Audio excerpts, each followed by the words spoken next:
सभी को मेरा नमस्कार। नई वीडियो में एक बार फिर से आपका स्वागत है। कल अपने जो टॉपिक शुरू किया था, राजस्थान के ऊर्जा संसाधन की शुरुआत करी थी। इस ऊर्जा संसाधन का पहला जो पार्ट था, जो परंपरागत ऊर्जा संसाधन, इसको दो भागों में बांटते हैं, ये बताया था, परंपरागत और गैर परंपरागत। परंपरागत ऊर्जा स्रोत में अपने गैसीय ऊर्जा तक तो अपने पढ़ लिए थे। आज अपने शुरू करते हैं आणविक ऊर्जा, या इसको बोलते हैं परमाणु ऊर्जा। ठीक है, तो वीडियो को अपने अंत तक जरूर देखना और चैनल को सब्सक्राइब करके रखना। डेली इस पर एक वीडियो अपलोड किया जाता है। तो अपने परमाणु ऊर्जा की शुरुआत करते हैं सबसे पहले रावत भाटा परमाणु विद्युत गृह से। इसकी स्थापना होती है कनाडा के सहयोग से 1973 में। यह भारत का दूसरा परमाणु विद्युत गृह है। अगर प्रथम की बात करें तो वो है तारापुर, कहाँ, महाराष्ट्र राज्य में। इसकी स्थापना 1969 में की गई। इसके बाद रावत भाटा परमाणु विद्युत गृह का संचालन नाभिक के ऊर्जा निगम द्वारा की गई। राज्य की कुल विद्युत उत्पादन में रावत भाटा का कितना 30% हिस्सा है। यह दाबित भारी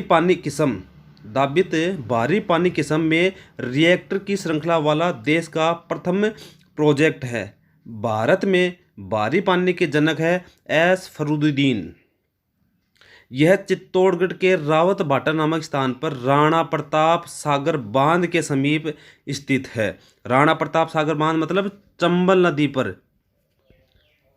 नदी पर बना राणा प्रताप सागर बांध के समीप चित्तौड़गढ़ जिले में रावत भाटा नामक स्थान पर इसको संचालित किया गया। राणा प्रताप सागर बांध जल भराव की दृष्टि से राज्य का सबसे बड़ा बांध है। पेयजल की दृष्टि से राज्य की सबसे बड़ी परियोजना बिसलपुर परियोजना, जो कहाँ, टोंक जिले में है। यह परमाणु ऊर्जा की अपने बात कर रहे हैं।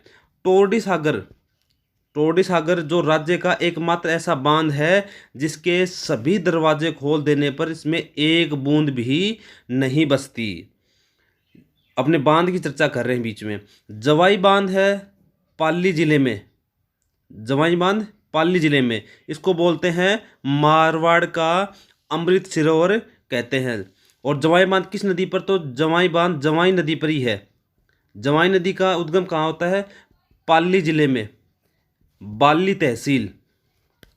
जवाई नदी का उद्गम पाली जिले में बाली तहसील से इसका उद्गम होता है। और जो इस पे बना बांध है जवाई बांध, जो मारवाड़ का अमृत सरोवर कहा जाता है। राज्य में मिट्टी से बना एकमात्र बांध है जिसका नाम है पांचना बांध। ये कितने 5 नदियों के संगम पर, अटा, माची, भद्रावती, बेसावर, बरखेड़ा, इन 5 नदियों के संगम पर ये बना है। कौन सा पांचना बांध है, करौली जिले में बना हुआ है। भारत का सबसे बड़ा बांध कौन सा है, तो देखो, भारत का सबसे बड़ा बांध है हीराकुंड बांध, जो उड़ीसा राज्य में है। भारत का हीराकुंड बांध उड़ीसा में है। और सबसे ऊंचा बांध है भाखड़ा बांध है हिमाचल राज्य में। भारत का सर्वाधिक ऊंचाई पर स्थित बांध है टिहरी बांध, उत्तराखंड राज्य में स्थित है। भारत की सबसे लंबी नहर परियोजना इंदिरा गांधी नहर परियोजना है। भारत की सबसे प्राचीनतम नहर परियोजना गंग नहर परियोजना है। तो अपने इसलिए इसकी चर्चा करी थी क्योंकि बीच में बांध का जिक्र आ गया था। तो बांध के लिए अपने बांध के जो महत्वपूर्ण फैक्ट थे वो सारे अपने पढ़ लिए थे। अब इस परमाणु ऊर्जा का जो टॉपिक चल रहा है, इसमें दूसरा है बांसवाड़ा में परमाणु विद्युत गृह। बांसवाड़ा जिले में परमाणु विद्युत गृह, यह नापला गांव में है। बांसवाड़ा के नापला गांव में माही नदी के किनारे पर स्थापित किया गया है। परमाणु ऊर्जा आयोग द्वारा भारत का पहला ट्रिटियम सेपेरेशन प्लांट राजस्थान के कोटा जिले में लगाने की घोषणा की गई है। ठीक है, बांसवाड़ा परमाणु विद्युत गृह कहाँ है, तो बांसवाड़ा जिले में। गांव है नापला गांव, नदी पूछे माही नदी में, माही नदी के किनारे पे। तो वो हो गए परमाणु और आणविक वाले दोनों टॉपिक थे वो पढ़ लिए। परमाणु ऊर्जा संयंत्र, इसको ही बोलते हैं आणविक परमाणु संयंत्र। ये दोनों के दो थे, बांसवाड़ा वाला और रावत भाटा वाला, दोनों पढ़ लिए। अब अपने बात करते हैं परंपरागत में पेट्रोलियम 4 बेसिन है।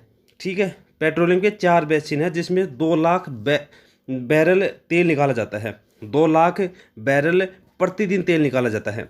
पहला जो बेसिन है बीकानेर नागौर बेसिन, इस बेसिन में अभी हाल ही में ऑल इंडिया कंपनी लिमिटेड ने पुन्नम नामक तेल के किनारे कुएं की खोज की है।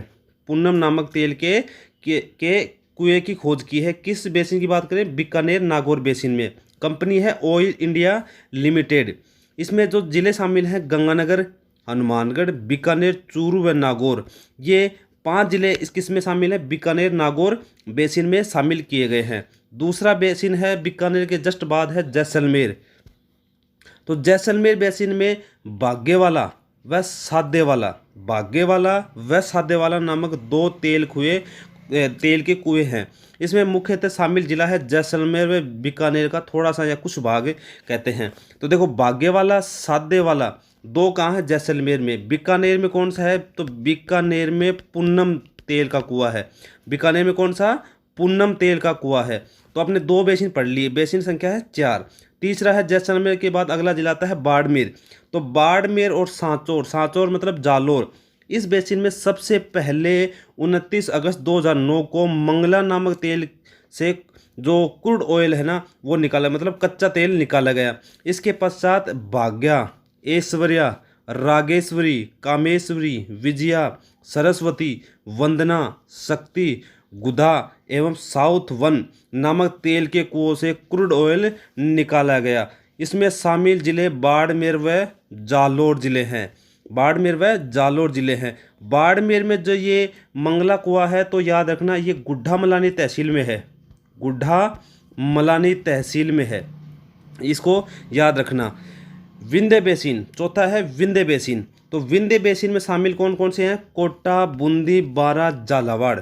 कौन सा संभाग आ गया? कोटा संभाग आ गया। पूरा कोटा संभाग आ गया किसमें? विंध्य बेसिन में। इसके बाद जिले आते हैं चित्तौड़गढ़, सवाई माधोपुर और करौली। ये जिले विंध्य बेसिन में शामिल किए गए हैं। वर्ष 2017-18 दिसंबर 2017 तक जो आंकड़े हैं में राजस्थान के बाड़मेर सांचौर बेसिन में सर्वाधिक कच्चे तेल का उत्पादन हुआ है। सर्वाधिक कच्चे तेल का उत्पादन बाड़मेर सांचौर बेसिन में, इसको याद रखना। अब बात करते हैं अपने किसकी? पंचभद्रा तेल रिफाइनरी की। पंचभद्रा तेल रिफाइनरी बाड़मेर क्षेत्र की 16 जनवरी को इम्पोर्टेंट है। 16 जनवरी को इम्पोर्टेंट है, याद रखना। इसका उद्घाटन कौन करते हैं? हमारे प्रधानमंत्री श्री नरेंद्र मोदी करते हैं। 6 मिलियन टन वार्षिक क्षमता वाला रिफाइनरी परियोजना की शुरुआत करते हैं। इस परियोजना में राज्य का 26% हिस्सा है। 26 किसका है? राज्य का है। 26 राज्य का है तो बच गया कितना? 74। तो 74% हिस्सा किसका है?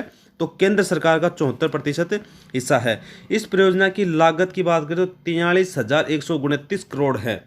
इस परियोजना को आईजीएनपी से 28 MGD पानी की उपलब्धता हो रही है। आईजीएनपी नहर से 28 MGPD पानी की व्यवस्था हो रही है। राजस्थान भारत का 15वां राज्य है जहां ये रिफाइनरी लगी है। यह भारत की 26वीं रिफाइनरी है। राज्य पूछे तो 15वां, रिफाइनरी की पूछे तो 26वीं रिफाइनरी लगी है।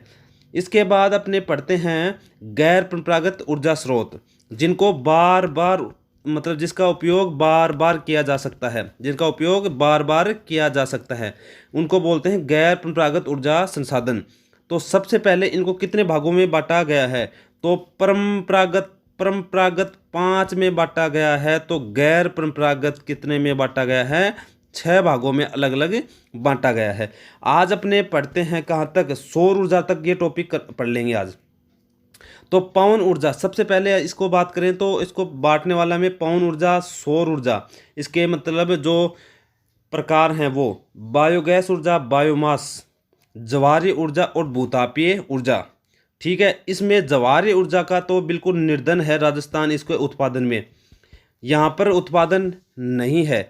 अपने आज शुरुआत करते हैं पवन ऊर्जा से लेकर सौर ऊर्जा तक के पढ़ते हैं। तो पवन ऊर्जा में कौन कौन से हैं? पवन ऊर्जा में है अमर सागर, सोडा बांधन, बड़ा बाग, देवगढ़, हर्ष पर्वत, बीठड़ी, फलोदी। अब देखो इसको याद कैसे करेंगे? तो हर्ष पर्वत पर क्या रहते हैं? देवता रहते हैं। हर्ष पर्वत पर देवता रहते हैं, और हर्ष पर्वत पर क्या है? देवता रहते हैं। तो वहाँ पर बड़ा बाग भी लगाया हुआ है, बड़ा बाग भी है। हर्ष पर्वत पर क्या है? बड़ा बाग भी है, और वहाँ पर देवता निवास करते हैं, देवता निवास करते हैं। और इस यहाँ पर देवता निवास करते हैं तो देवता क्या होते हैं? अमर होते हैं। देवता क्या अमर होते हैं। तो देखो 4 चीज़ याद रहेगी। तो हर्ष से हर्ष पर्वत हो गया, देव से तो देवगढ़ हो गया, बड़ा बाग तो है ही, वहाँ बड़ा बाग है। तो अमर से रख लें, अमर सागर याद रह जाएगा। तो अपने 4 तो इसमें पढ़ लिया। अब इसमें बचते हैं बीठड़ी, एक बीठड़ी, एक सोडा बांधन, इसको अपने याद कर लेना। इसके शुरुआत करते हैं अमर सागर से, पवन ऊर्जा के अमर सागर स्रोत से। तो पवन ऊर्जा विश्व में भारत का 5वां सबसे बड़ा पवन ऊर्जा उत्पादक देश है। भारत में सर्वाधिक पवन ऊर्जा कहाँ, तमिलनाडु में है। और राजस्थान का पवन ऊर्जा की दृष्टि से चौथा स्थान है। देखो पवन से, देखो 4 दिख रहा है ना, पवन में क्या दिख रहा है, 4। तो राजस्थान का स्थान कौन सा है, तो चौथा स्थान राजस्थान का है, किसमें, पवन ऊर्जा की दृष्टि से। राजस्थान का सर्वाधिक पवन ऊर्जा संयंत्र कहाँ, जैसलमेर जिले में है। अब जैसलमेर क्यों प्रसिद्ध है, क्योंकि यहाँ पर हवा ज़्यादा चलती है, दोहरे ही दोहरे हैं, खड़ी जिसको बोलते हैं दोहरे धारियन जिनको बोला जाता है, इनकी मात्रा अधिक है, जिससे क्या है यहाँ पर बड़े बड़े पंखों से जो लगा देती हैं, ऐसे बड़े बड़े पंखे लगा दिए, उनको बोलते हैं पवन ऊर्जा, जिनसे मतलब बिजली उत्पादन की जा रही है। तो राज्य में सर्वाधिक पवन ऊर्जा कहाँ है, जैसलमेर जिले में। पवन ऊर्जा के कारण जैसलमेर पंखों की नगरी के उपनाम से जाना जाता है। पंखों की नगरी के उपनाम से किसे देखते हैं, तो जैसलमेर। अब देखो जैसलमेर को सुनिए, मैंने इसको अन्य किस नाम से भी जानते हैं, इसको राजस्थान की स्वर्ण नगरी के नाम से जानते हैं, हवेलियों का नगर कहते हैं, झरोकों की नगरी कहते हैं, म्यूजियम सिटी कहते हैं, रेगिस्तान का गुलाब कहते हैं, राजस्थान का अंडमान कहा जाता है, गलियों का शहर कहा जाता है, पंखों की नगरी कहा जाता है, पीले पत्थरों का शहर कहा जाता है। इसको थार का गढ़ा जो बोलते हैं, अपने चंदन नलकूप जैसलमेर में मिले हैं, इसको थार का गढ़ा कहा जाता है। और मारवाड़ का कुंभ भी जैसलमेर रुणेचा को कहा जाता है। और सबसे प्रसिद्ध है मांडधरा या वल्लभगढ़ के नाम से भी जैसलमेर प्रसिद्ध है। ये इसके उपनाम थे। पवन ऊर्जा नीति 2012, पवन ऊर्जा नीति 2012, राजस्थान में पवन ऊर्जा नीति 18 जुलाई 2012 से लागू की गई। दूसरा बात करते हैं अमर सागर जैसलमेर की। राजस्थान में प्रथम पवन ऊर्जा परियोजना जैसलमेर जिले के अमर सागर नामक स्थान पर 10 अप्रैल 1999 में स्थापित की गई थी। पहला जो है अमर सागर की, ठीक है। दूसरा है सोडा बांधन। तो दूसरी कौन सी है, सोडा बांधन। बड़ा पवन ऊर्जा संयंत्र, राज्य का सबसे बड़ा क्या पवन ऊर्जा संयंत्र सोडा बांधन जैसलमेर जिले में है, जिसमें 25 मेगावाट। तथा दूसरा सर्वाधिक क्षमता वाला पवन ऊर्जा स्टेशन कहाँ है, तो हर्ष पर्वत है, सीकर जिले में 12 मेगावाट मतलब विद्युत का उत्पादन होता है। राज्य का सबसे बड़ा पूछे तो सोडा बांधन है, जिससे कितनी 25 मेगावाट बिजली का उत्पादन किया जाता है। 25 मेगावाट यह राज्य की सबसे बड़ी है। तो दूसरा किसका है, तो हर्ष पर्वत का दूसरा स्थान आता है। हर्ष पर्वत का दूसरा, जहां पर 12 मेगावाट की विद्युत उत्पादन की जाती है। भारत का दूसरा पवन ऊर्जा पार्क कहाँ है, तो राजस्थान में जैसलमेर। राजस्थान में कहाँ, जैसलमेर जिले के लोधरवा में स्थापित किया गया है। प्रथम पवन ऊर्जा पार्क आंध्र प्रदेश के कडप्पा जिले में। भारत का पूछे तो राजस्थान में, भारत का दूसरा पूछे तो राजस्थान में, और राजस्थान का तो प्रथम हो ही गया। राजस्थान का तो प्रथम है, भारत का दूसरा है, जो कहाँ जैसलमेर जिले के लोधरवा में स्थापित किया गया। और भारत का प्रथम पूछे तो आंध्र प्रदेश के कौन से, कडप्पा जिले में गांडीकाटा में स्थापित किया गया है।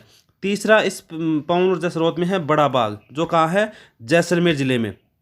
बड़ा बाग है जो जैसलमेर जिले में स्थापित है। प्रथम निजी क्षेत्र की पवन विद्युत परियोजना 2001 में जैसलमेर के बड़ा बाग में स्थापित की गई। यहाँ इसमें इंपॉर्टेंट बनती है, ये एक लाइन बनती है, निजी क्षेत्र की प्रथम परियोजना कहाँ, निजी क्षेत्र की प्रथम परियोजना की बात करें तो बड़ा बाग है। बड़ा बाग है, अब इसको याद रखना, बड़ा बाग खुद का तो निजी नहीं होता, यहाँ से रखना। बड़ा बाग है जो निजी नहीं होता, वो तो सार्वजनिक होता है, वो तो सार्वजनिक होता है। तो सार्वजनिक को तो अपना नहीं याद रखना, अपने को तो निजी याद रखना है। तो बड़ा बाग है जो निजी क्षेत्र की प्रथम परियोजना है, 2001 में शुरुआत की गई। अगला आता है देवगढ़, जो प्रतापगढ़ जिले में है। दूसरी पवन ऊर्जा, राज्य की दूसरी पवन ऊर्जा परियोजना की स्थापना 6 मार्च 2000 में देवगढ़ में प्रतापगढ़ के स्थापित की गई। 6 मार्च 2002 को 6 मार्च 2000 को ही, सिर्फ 2000 को देवगढ़ में, पहली 2001 को बड़ा बाग में, जो निजी क्षेत्र की थी। हर्ष पर्वत सीकर, ये भी क्या है, निजी क्षेत्र की है, ये भी निजी क्षेत्र की है, जहाँ से 12 मेगावाट विद्युत का उत्पादन किया जाता है। ऊर्जा विद्युत परियोजना है जो कहाँ, सीकर में निजी क्षेत्र की है। बीठड़ी जो फलोदी जोधपुर जिले में है, बीठड़ी फलोदी जोधपुर जिले में है। तीसरी पवन ऊर्जा परियोजना है फलोदी कस्बे के बीठड़ी गांव में स्थापित की गई है। बीठड़ी फलोदी तीनों से याद है, जोधपुर जिले में फलोदी तहसील बीठड़ी गांव में स्थापित की गई है। राज्य में अक्षय ऊर्जा निगम द्वारा स्थापित विभिन्न ऊर्जा के संयंत्र निम्न प्रकार हैं। अब इनको आप वीडियो को पॉज करके देख लेना, ठीक है। किस जिले में सर्वाधिक है, देखो अब यहाँ पर देखो सोडा बांधन में सर्वाधिक है, पूछे तो सर्वाधिक किस में, 25 मेगावाट सोडा बांधन में है। तो सबसे कम कहाँ होगी, तो 2 मेगावाट है अमर सागर में। सबसे कम कहाँ विद्युत उत्पादन हो रही है, पवन ऊर्जा संयंत्र की बात कर रहे थे। पवन ऊर्जा संयंत्र में किसकी बात कर रहे थे, पवन ऊर्जा की बात कर रहे थे, जिसमें अमर सागर जैसलमेर में है 2 मेगावाट है, जो सबसे कम क्या विद्युत का उत्पादन किया जाता है। सर्वाधिक सोडा बांधन जैसलमेर में 25 मेगावाट सर्वाधिक उत्पादन किया जा रहा है। अब अगली बात करते हैं सौर ऊर्जा। भारत सरकार द्वारा वर्ष 2022 तक सौर ऊर्जा का लक्ष्य कितना है, 100 गीगावाट रखा गया। 100 गीगावाट विद्युत उत्पादन का लक्ष्य या ऊर्जा उत्पादन का लक्ष्य रखा गया। सौर ऊर्जा की दृष्टि से जर्मनी का विश्व में प्रथम स्थान है और राजस्थान का भारत में प्रथम स्थान है, जबकि दूसरा तो राजस्थान के नीचे की तरफ दूसरा दक्षिण में जो राज्य है, दूसरा की बात करें तो पहला से याद रखना, पहला तो अपना राजस्थान ही है। तो राजस्थान के दक्षिण में कौन सा है, तो दक्षिण में यहाँ गुजरात है। तो गुजरात का जो गुजरात का है जो दूसरा स्थान है, गुजरात का दूसरा स्थान है किसमें, सौर ऊर्जा की दृष्टि से। तो नंदिया कला जोधपुर में, नदिया कला जोधपुर राज्य का पहला make in India solar plant 2015 में स्थापित किया गया। इंपॉर्टेंट है, याद रखना, ये इंपॉर्टेंट है, इसको याद रखना। नदिया कला में जोधपुर जिले में मेक इन इंडिया का सोलर प्लांट स्थापित किया गया। राज्य की प्रथम सौर नीति 2011 में स्वीकृत की गई। राज्य में नई सौर नीति 8 अक्टूबर 2014 को जारी की गई। सौर ऊर्जा नीति में लागू करने वाला राजस्थान भारत का प्रथम राज्य है। राजस्थान भारत का प्रथम राज्य है। जर्मनी की KfW विश्व बैंक के ग्लोबल इन्वायरमेंट फैसिलिटी तथा भारत सरकार के वित्तीय सहयोग से देश का पहला सबसे बड़ा विश्व की अपनी तरह का पहला सौर ऊर्जा संयंत्र कहाँ स्थापित किया गया है, तो मथानिया जोधपुर में स्थापित किया गया है। किसके सहयोग से, जर्मनी के सहयोग से, और जर्मनी के KfW के और विश्व बैंक के ग्लोबल इन्वायरमेंट के सहयोग से। ये मतलब ये मथानिया जोधपुर में पहला सौर ऊर्जा संयंत्र स्थापित किया गया है। इसको जल आपूर्ति, जल की व्यवस्था करवाती है राजीव गांधी लिमिटेड नहर से। प्राकृतिक गैस आपूर्ति होती है गेल कंपनी से इसको गैस की आपूर्ति होती है। मथानिया जोधपुर में कितनी, 140 मेगावाट विद्युत का उत्पादन करने का संयंत्र लगाया गया है। दूसरी बात करते हैं नागौर जिले में। जोधपुर देखो, यहाँ जोधपुर है, जोधपुर यहाँ है ना, तो जोधपुर के साथ में इधर की तरफ है नागौर। तो दोनों याद रखना, जोधपुर का तो मथानिया, तो नागौर का खींवसर में रिलायंस पावर लिमिटेड ने राजस्थान में निजी क्षेत्र की प्रथम सबसे बड़ी परियोजना जो 5 मेगावाट सौर ऊर्जा विद्युत परियोजना जुलाई 2010 में प्रारंभ की गई थी। रावतभाटा चित्तौड़गढ़ में, अब देखो इंपॉर्टेंट फैक्ट है, रावतभाटा चित्तौड़गढ़ में दूरदर्शन प्रसारण केंद्र भी है और दूरदर्शन प्रसारण केंद्र है जो सौर ऊर्जा से चल रहा है। इंपॉर्टेंट, दूरदर्शन प्रसारण केंद्र किससे चल रहा है, सौर ऊर्जा से। कहाँ है, तो रावतभाटा में। पावर पैक योजना का संबंध सौर ऊर्जा से है, ठीक है, जिससे पूरे गांव को सौर ऊर्जा से विद्युतीकृत करते हैं। राज्य का प्रथम सौर ऊर्जा विद्युतीकृत गांव कौन सा है, तो नया गांव जयपुर का है। पावर पैक योजना से कौन सा विद्युतीकृत गांव कौन सा है, तो नया ही है। पावर पैक योजना क्या नई है, तो नया गांव है, जो कहाँ है, नया गांव कहाँ है, तो जयपुर जिले में। नया गांव कहाँ है, जयपुर जिले में है, जिसमें पावर पैक के द्वारा विद्युतीकृत किया गया है। राज्य में पूर्णतः सौर ऊर्जा प्रकाशित पहला गांव कौन सा है, तो लुम्बासर बीकानेर जिले में। सौर ऊर्जा से प्राप्त करने के 2 माध्यम हैं, एक है सौर तापीय माध्यम, सौर फोटो वोल्टेइक माध्यम। 1992 में गठित गैर परंपरागत ऊर्जा स्रोत मंत्रालय। भारत सरकार ने सौर ताप संयंत्रों को बाजार में उपलब्ध करवाने के लिए प्रमुख नगरों में आदित्य दुकान खोली गई। कब? 1992 में जो गैर परंपरागत ऊर्जा स्रोत मंत्रालय भारत सरकार ने सौर ताप यंत्रों के बाजार में कौन सी दुकान है? आदित्य दुकान खोली गई। सौर ऊर्जा द्वारा खारे पानी को मीठा बनाने का संयंत्र कहाँ? तो बालेरी चूरू जिले में खोला गया। बालेरी चूरू जिले में खोला गया। राज्य का पहला 55,000 लीटर पानी का गर्म करने वाला सबसे बड़ा सोलर वाटर हीटर बीट्स कहाँ? BITS Birla Institute of Pilani Jhunjhunu में स्थापित किया गया। क्या? सोलर वाटर हीटर बीट्स जो कहाँ? बिरला इंस्टीट्यूट पिलानी में स्थापित किया गया। राज्य का पहला पूर्णतः सौर ऊर्जा से संचालित रेलवे स्टेशन कौन सा है? तो गोरम घाट रेलवे स्टेशन है, अजमेर मंडल में ये पड़ता है। राज्य का पहला सौर ऊर्जा संचालित एटीएम पूछे तो मनोहरपुरा जयपुर में स्थापित किया गया है। राज्य का पहला सौर ऊर्जा आधारित रेफ्रिजरेटर फ्रिज जैसलमेर जिले में जवाहर चिकित्सालय में लगाया गया है। जवाहरलाल नेहरू राष्ट्रीय ऊर्जा मिशन के तहत जोधपुर एवं जैसलमेर में सौर ऊर्जा पार्क स्थापित किए जाएंगे। राजस्थान में सौर ऊर्जा से संबंधित शोध एवं विकास के लिए जोधपुर को सबसे बेहतर माना गया है। जोधपुर में स्थित आईआईटी को फ्रांस के सहयोग से सौर ऊर्जा केंद्र के रूप में विकसित किया जाएगा। देखो सबसे बढ़िया किसको माना है सौर ऊर्जा में? जोधपुर को। अब जोधपुर को सबसे बढ़िया माना है तो इसके सहयोग के लिए कौन आएगा? तो इसके सहयोग के लिए आईआईटी कौन को? फ्रांस के सहयोग से, आईआईटी को फ्रांस के सहयोग से सौर ऊर्जा केंद्र के रूप में विकसित किया जाएगा। सौर ऊर्जा चालित मिल्क चिलिंग प्लांट कहाँ स्थापित किया गया? भरतपुर डेयरी में। मिल्क चिलिंग प्लांट भरतपुर में डेयरी में स्थापित किया गया। भारत तथा राजस्थान में प्रथम सौर ऊर्जा फ्रिज जोधपुर जिले में बालोतरा उच्च प्राथमिक विद्यालय चिकित्सा केंद्र में उच्च प्राथमिक विद्यालय नहीं चिकित्सा केंद्र में स्थापित किया गया। कौन सा सौर ऊर्जा फ्रिज? जोधपुर जिले में प्रथम की बात करें तो सितंबर 1997 में उदयपुर में मेवाड़ अनुसंधान एवं विकास संस्थान सोलर केंद्र द्वारा पिछोला झील विश्व की पहली सौर ऊर्जा चलने वाली नाव प्रारंभ की गई। पहली नाव कहाँ? तो पहली नाव पिछोला झील। पहली नाव पिछोला झील में चलेगी। पिछोला झील में चलाई गई 1997 में। पिछोला झील कहाँ है? तो उदयपुर में। ठीक है, उदयपुर में चलाई गई पहली नाव। सबसे बड़ी सौर वेधशाला कहाँ है? तो फतेह सागर झील उदयपुर में स्थापित की गई। सौर ऊर्जा आधारित नवीनतम सौर वेधशाला मथानिया जोधपुर में निर्माणाधीन है। सौर ऊर्जा के उपयोग के लिए प्रतिदिन 55,000 टन कोयले के जलाने के बराबर ऊर्जा प्राप्त हो सकती है। सोलर सिटी कार्यक्रम इसके अंतर्गत नवीन एवं नवीनीकरण ऊर्जा स्रोत मंत्रालय द्वारा राज्य के जयपुर, जोधपुर, अजमेर शहरों को सोलर सिटी घोषित किया गया। इंपॉर्टेंट, जयपुर, जोधपुर और अजमेर 3 जिले को क्या सोलर सिटी के रूप में घोषित किया गया है। सोलर सिटी के रूप में घोषित किया गया है। अब सौर ऊर्जा से जो विद्युत उत्पादन की जाती है उसके बारे में देख लीजिए। इस वीडियो को पॉज करके देखिए, उसके बाद इसको याद कर लीजिए। ठीक है, इसमें 2 चीज़ तो याद इंपॉर्टेंट है। तो सर्वाधिक तो देखो, सर्वाधिक का तो पता लग जाएगा। 10 संयंत्र कहाँ लगाए गए हैं?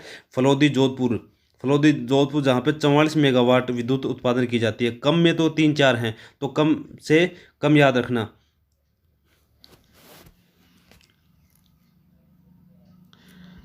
ठीक है, 10 संयंत्र सर्वाधिक कहाँ लगाए गए हैं? तो इस तरह ये वीडियो जो ऊर्जा संसाधन के थे तो अपने कहाँ तक पढ़ लिए थे? तो 2 गैर परंपरागत के अपने 2 पढ़ लिए। गैर परंपरागत के अपने 2 चीज़ तो पढ़ ली है। कहाँ तक पढ़ लिया? एक तो पवन ऊर्जा पढ़ लिया। ठीक है, पवन ऊर्जा और दूसरा था सौर ऊर्जा। अब बच गए 4 में से एक में तो अभाव ही था। एक में तो अपने उत्पादन जीरो है, वहाँ तो अपने को पढ़ना नहीं। अब बचते हैं 3। कल अपने जो वीडियो बनाएंगे उसमें 3 संयंत्र हैं। ज़्यादा से ज़्यादा 10 मिनट का वीडियो है, उसमें अपने ये जो पढ़ लेंगे इसको आगे से। ठीक है, वीडियो को क्या करें? लाइक किया करें, वीडियो को शेयर भी किया करें और चैनल को सब्सक्राइब तो ज़रूर करके जाएं और वीडियो को अंत तक देखें। जिससे क्या होगा, आपको समझने में भी आसानी होगी। धन्यवाद।